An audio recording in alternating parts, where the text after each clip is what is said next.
बंधु माने आपणकर जदि कुंभ राशि होइथाए तेबे भिडियोटी को थरे शेष पर्यंत निश्चय देखंतु।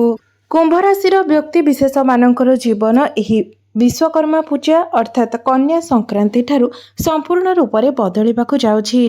कारण ग्रह नक्षत्र मानकर चलन रे एक बहुत बड़ परिवर्तन हेबाकु जाउछि, जहा फल रे कुंभ राशिकर व्यक्ति मानकर जीवन रे चलीथिबा समस्त दुख कष्ट एवं समस्यार अंत हेबाकु जाउछि एवं सेमानंको जीवन रे पुणी थरे खुशी फेरिबाकु जाउछि।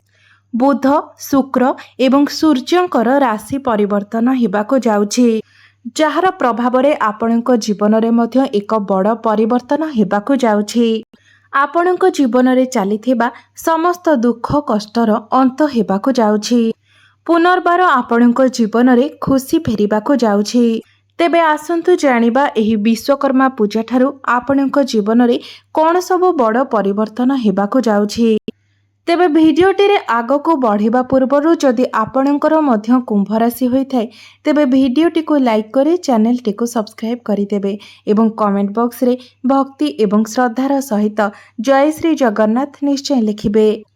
बंधु माने पूर्वरु आपणकर स्वास्थ्य खराब रहुथिला, धनजनित समस्या देखा देउथिला, आपण ऋण नेइथिले मात्र ऋण सुझिबाको समर्थ होई पारु नथिले, ऋण करजर मायाजाल रे आपण छंदी होई पडिथिले, ऋणर भार आपणको उपरे बढ़ी जाइथिला, गृह परिवार रे खुशीर वातावरण नथिला, शिक्षा क्षेत्र रे समस्या देखा देउथिला, आपणकर अननेसेसरी खर्च मध्य हेउथिला, समाज रे आपणकर मान सम्मान कमी जाइथिला, आपणको चाकरी प्राप्ति होई पारु नथिला, संतान संतति को नै मध्य आपण चिंतित रहुथिले, आपणकर व्यापार वाणिज्य रे लॉस हेउथिला एवं प्रेम जीवन रे मध्य समस्या देखा देउथिला।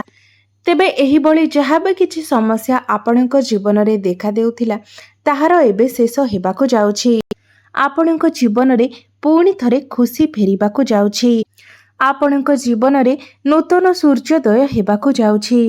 बंधु माने 18 सेप्टेम्बर को शुक्रंकर राशि परिवर्तन हेउछि, 16 सेप्टेम्बर को सूर्यंकर राशि परिवर्तन हेबो एवं बुधंकर मध्य राशि परिवर्तन हेउछि। बंधु माने शुक्र हेउछंती धनर कारक ग्रह। शुक्रंकु माँ लक्ष्मींकर प्रतीक बोली मध्य माना जाइथाए।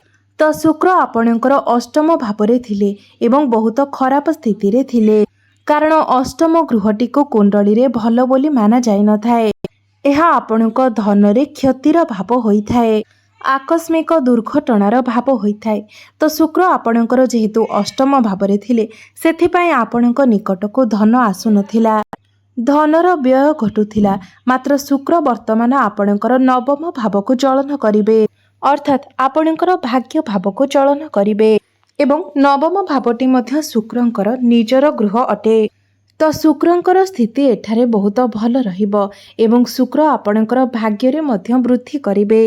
भाग्य बल रे आपण प्रत्येक कार्य रे सफलता लाभ करिवे, आपणकर प्रत्येक कार्य सुरुखुरु रे होइजिबो। शुक्र हेउछन्ते भौतिक सुखर कारक ग्रह। तो एही समय आपणको समस्त भौतिक सुखर मध्य प्राप्ति हेबो। एही समय आपण कोनोसी बड़ कार्यर आरंभ करि पारंती किंबा कोनोसी बड़ इन्वेस्टमेंट मध्य करि पारंती। स्टॉक मार्केट, शेयर मार्केट एवं ट्रेडिंग रे कार्य करुथिबा व्यक्ति मानकु बहुत अधिक लाभ प्राप्ति हेबो। सेमानंकु आकस्मिक धन लाभ होई पारे। शुक्र आपणकर नवम स्थान रे बसी आपणकर तृतीय भाव को देखुचंती एवं तृतीय भावटी होइथाय आपणकर साहस, पराक्रम एवं परिश्रमर भाव एवं छोट मोट जगह को यात्रा करिबार भाव। तो एही समय आपण छोट मोट जगह को यात्रा करि पारंती एवं आपणकर कम्युनिकेशन स्किल मध्य एही समय भल रहिबो। आपणकर बाणी रे मधुरता आसीबो। आपण निजर बाणी माध्यम रे लोकमानंकु निज आडको आकर्षित करि पारिबे एवं आपण निज बाणी माध्यम रे किछि अर्थ मध्य रोजगार करि पारिबे। नवम भावटी धर्मर भाव होइथाय।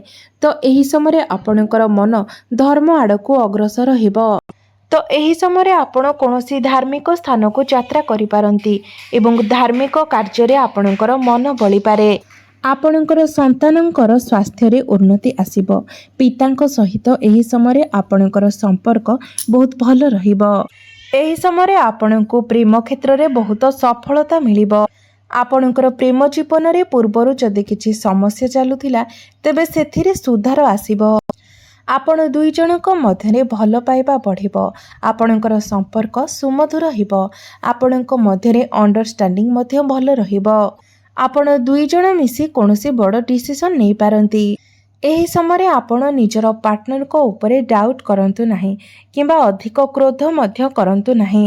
କାରଣ ମଙ୍ଗଳ ଆପଣଙ୍କର ପଞ୍ଚମ ଭାବରେ ଅଛନ୍ତି, ତ ସମୟ ସମୟରେ ଆପଣଙ୍କ ମଧ୍ୟରେ ଅତ୍ୟଧିକ କ୍ରୋଧ ଦେଖାଦେବ। ଆପଣଙ୍କ ମଧ୍ୟରେ ଜିଦ୍ଦି ସ୍ୱଭାବ ଦେଖାଦେଇପାରେ, ଯାହାକି ଆପଣଙ୍କର ପ୍ରେମ ଜୀବନରେ ସମସ୍ୟା ଆଣିପାରେ। ଏଥିପ୍ରତି ଆପଣ ଟିକିଏ ଧ୍ୟାନ ଦେବେ, ନଚେତ୍ ବିଶ୍ୱକର୍ମା ପୂଜା ଠାରୁ ଆପଣଙ୍କର ପ୍ରେମ ଜୀବନ ବହୁତ ଭଲ ରହିବ।